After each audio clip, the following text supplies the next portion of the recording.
Ladies and gentlemen, tonight I'm in a good mood. I'm in a very good mood. I'm in an ecstatic mood. I'm in a shameless mood. I am in my villain arc, ladies and gentlemen. What is going on, everybody? Welcome back to the channel, guys. Welcome back to Omar Talks Football. And I told you all, ladies and gentlemen, on my video yesterday in the UEFA Champions League predictions, I told you guys you would see drama. I told you guys we would make playoffs. And I told you guys you were bound to see some surprises in the Champions League today. But before I talk about all the other clubs, you all know why I'm here. I am here to talk about the most relevant club in Spain right now, FC Barcelona. Because we, today, at the Camp Nou, hosted Copenhagen. And ladies and gentlemen, we got the job done. It wasn't a game, it wasn't a good game. I'm not going to sit here and bullshit any of you guys. You know me, guys. You guys know I am the home of hard-hidden home truths. And I will give it to you 100%. This game wasn't good to watch. But at the end of the day, all I wanted was a win. Because I knew a win would guarantee me the position that I wanted, which was top 8. And yes, ladies and gentlemen, we got it done. What is going on, everyone? Let's get into it. Listen, from the starting 11, guys, I'm going to be very real with you. I was very impressed, right? The lineup that Flick made, no problem with it. I had no issues with the lineup. I was very impressed. I thought that, he decided to go with a strong lineup because that's what I would have gone for, right? This is a crunch game in the Champions League, right? He went with the best lineup we could bring up in this game. Jean Garcia in goal. He brought Cubarsí and Gerard Martín as the centre-back partnership, which I will get into in the reaction. But he got Koundé out in the fullback positions alongside Alejandro Balde. And in the midfield, he decided to put Olmo deeper in the midfield and play Fermin much higher with Eric Garcia in the pivot and Yamal on the right, Raphinha on the left, and Robert Lewandowski in attack. And listen, from the start of the game, the drama started. I'm telling you guys, chat, I'm going to be very real. Even though I have the glasses on, I got the shades on, I'm in my villain arc, I'm going to be honest with you guys. This team is not winning the Champions League. I'm sorry, guys. I know. I want to be positive. I really do. I don't want to come out here and be shameless. I want to come out here and be shameless and say it's our trophy to win. Absolutely. But, guys, look at the patterns in this Barca team. We've conceded first in our last 4 games. Nah, scratch that. 5 games in the Champions League. We've conceded first every time. We conceded first today. We conceded first in our last game against Slavia Prague. We conceded first against Frankfurt. We conceded first against Club Brugge. And then we conceded first against Chelsea. Why is it that we always start from behind? We always start from the wrong foot. Why? We conceded before the first 5 minutes to a 17-year-old. And I'm sorry. The way the defense split like the Red Sea was absolutely embarrassing. Let's just call it for what it is. It was embarrassing. Honestly, bro, you know what, right? I can't even go in on the defenders because it's a centre-back partnership of Cubarsí and Gerard Martín. And the worst thing is, that's probably our best defensive partnership. It's really, really sad that is where we are as a club. That our best defensive partnership was the partnership of Gerard Martín and Pau Cubarsí. Bro, my club has fallen off. Bro, we have fallen off. We really have. And you know what, right? In the end, it was a terrible goal to give away. Like I mentioned, defense just opened up. The guy had all the space to pass the ball. Lovely through pass. Great goal. Great finish, right? From a 17-year-old. Impressive finish. I got to give it to him. Great finish, right? But you know what really pissed me off about that first half, if I'm going to be honest with you? You know what really pissed me off? It's the fact that we conceded. And there was no urgency from this team instantly after conceding. All I saw was pass this side, pass that side, pass it over here, pass it over there, pass it to him, You want the ball. No, you want me to pass it to you. No, for the ball, do you want to take it? What do you want? Do you want the ball? Have you touched the ball? Oh, you over there. That's what we were doing today. I was seeing no breakthrough passes. All I saw was, even when we're in the box, I'm like, for God's sake, are we going to shoot any time today? Seriously, shoot the flipping ball. But no, we want to tiki-taka all the way to the back of the net. And I'm not going to lie to you, I was fuming. That first half, I lost it. For those of you guys who watch my channel, you guys would have seen. I was not happy. I was fuming for most of that first half.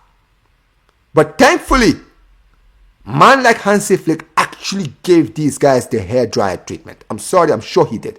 He must have, because bro, I saw a completely different team. Literally, right? Second half starts. First thing he does, and this surprised me really, he decided to take off Eric Garcia for Marc Bernal. Now, I am assuming, and I hope to God that's not the case, but it doesn't make sense to me why Eric Garcia was taken off.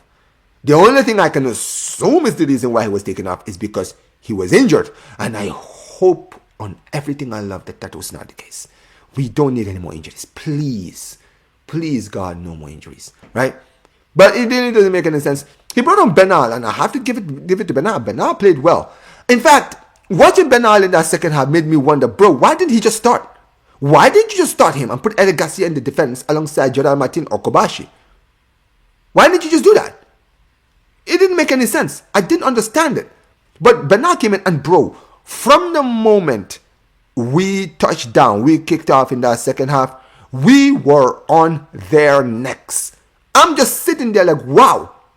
All of a sudden, these players now have realized or woken up and realized that we are actually losing this game.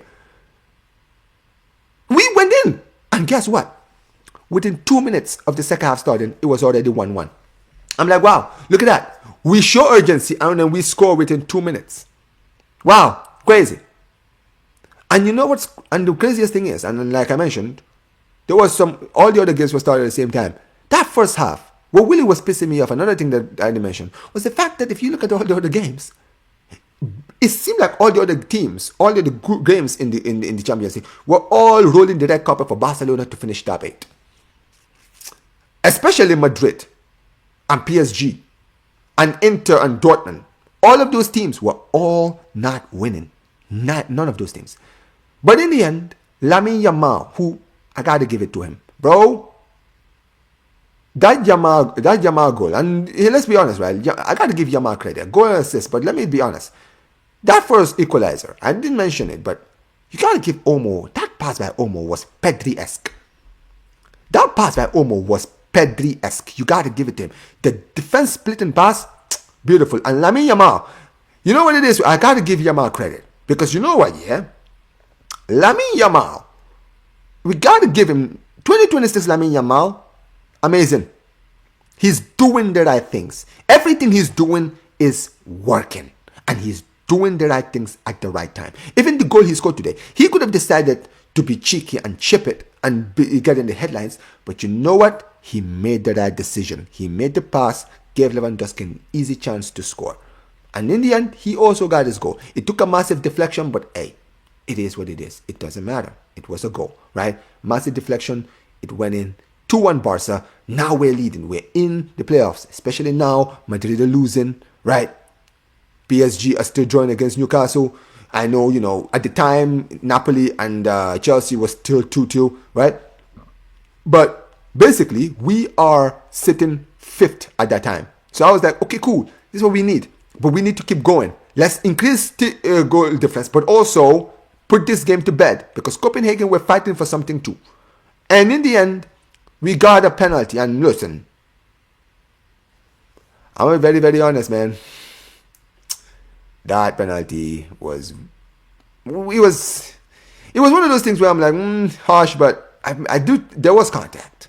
And I'll let you guys in the comment section tell me what you guys think. But I think there was contact. It was minimum, but there was contact. And in the end, Raphinha took the penalty. Now Lewandowski, thank God. Raphinha took the penalty, slaughtered it in, 3-1, Babs your uncle. Finally, we're comfortable. But we couldn't be comfortable for long because in the end, we nearly conceded again and we were starting to slip. We were starting to slip and I wasn't enjoying watching what I was seeing. But you know what else I did enjoy seeing? It's us actually scoring a free kick. And my goodness, that goal by Rashford. Hey, listen, man. I wasn't aware you had that in your game. I knew you could score free kick. I've seen you score free kick a few times, but that was a beautiful flick. That was Messi-esque. I gotta give it to him, man. Like, to put it in the corner where he put it. I'm sorry, that was Messi-esque. Literally, bottom right-hand corner, bro. Beautiful. 4-1, it's over, right? Where I'm happy, I'm ecstatic. Especially when I'm looking at the Madrid game and seeing what was going on, right? At the end, Sporting Lisbon ended up taking the lead against Bilbao, which meant that Real Madrid were now in the playoffs. And Barcelona were going through. And, you know, in the end, Copenhagen did get a goal late, but the referee shot offside. Interesting, but it is what it is. The officiating today, I'm not going to lie, wasn't really that good. But, yeah, at the end of the day, 97 minutes later, we were winners. And as if my day couldn't get any better, ladies and gentlemen, I decided to turn my TV off to go and watch the Madrid game. And what do I see? I see Real Madrid losing 3-2. And basically, Madrid doing what they do whenever they're losing, acting like a bunch of cry-baby divas. Bro, this team is so pathetic. It's actually funny. I'm not even talking about the result. I'm just talking about how they react to not winning. This team is not it. They don't have it in here, bro. They don't have it in here, and they don't have it in here. They don't. Because the moment they were losing and they started getting frustrated, man like Raul Asensio decides to lose his head and then gets sent off. Idiot. And just when I thought it couldn't get any more pathetic, Kylian Mbappe, somehow, someway, when the goalkeeper was about to kick the ball into play, Mbappe decides to flick it. I'm like, when have you ever seen a player ever flick the ball ahead of the keeper and score and that be given? And to make it worse, Rodrigo, I swear to God, Rodrigo walks up after he saw his own teammate blatantly make a foul. He walks up to the referee, starts talking shit.